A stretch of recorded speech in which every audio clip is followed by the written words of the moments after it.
or hear her. I took to searching thoroughly for everything I mislaid after that. When my favourite pair of socks went missing, I turned the house upside down while my worried parents looked on, not knowing what to do, but eventually settling on helping me.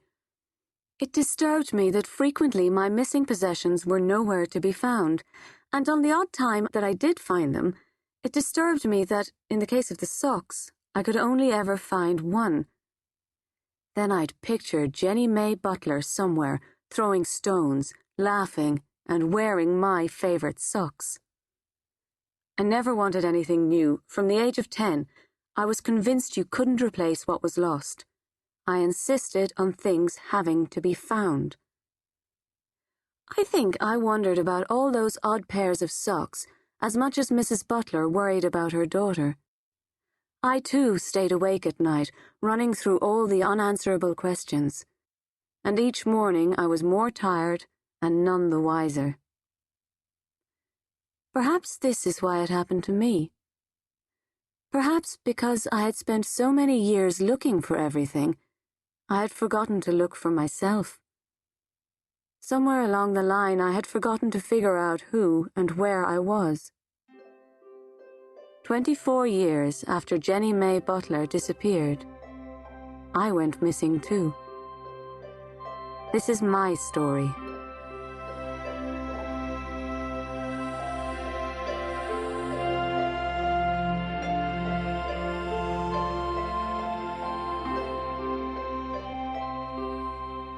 My life has been made up of a great many ironies.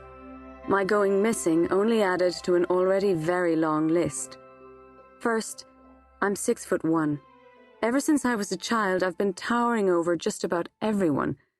I could never get lost in a shopping centre like other kids. I could never hide properly when playing games. I was never asked to dance at discos.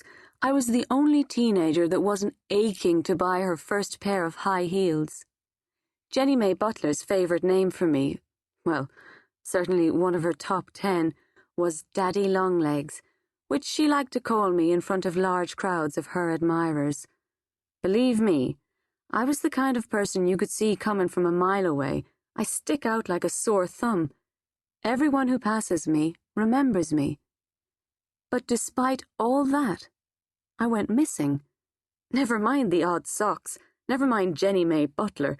How a throbbing sore thumb couldn't be seen was the ultimate icing on the cake, the mystery that beat all mysteries. The second irony is that my job was to search for missing persons. For years I worked as a Garda. You see, the Jenny May Butler situation really sparked off something inside me. I wanted answers, and I wanted to find them myself. I suppose my searching became an obsession. I looked around the outside world for so many clues, I don't think that I once thought about what was going on inside my own head. In the Guards, sometimes we found missing people in a state I won't ever forget for the rest of this life and far into the next. And then there were the people who just didn't want to be found. Often we uncovered only a trace, too often not even that. Those were the moments that drove me to keep looking far beyond my call of duty. I would investigate cases long after they were closed, stay in touch with families long after I should. I realized I couldn't go on to the next case without solving the previous, with the result that there was too much paperwork and too little action.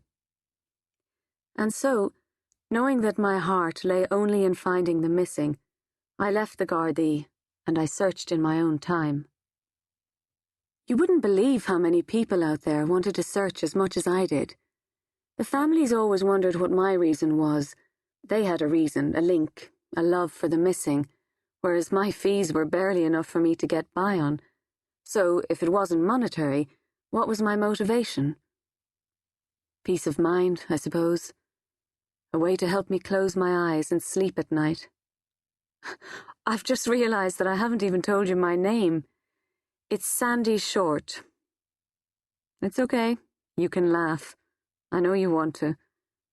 I would too if it wasn't so bloody heartbreaking. My parents called me Sandy because I was born with a head of sandy hair. Pity they didn't foresee that my hair would turn as black as coal.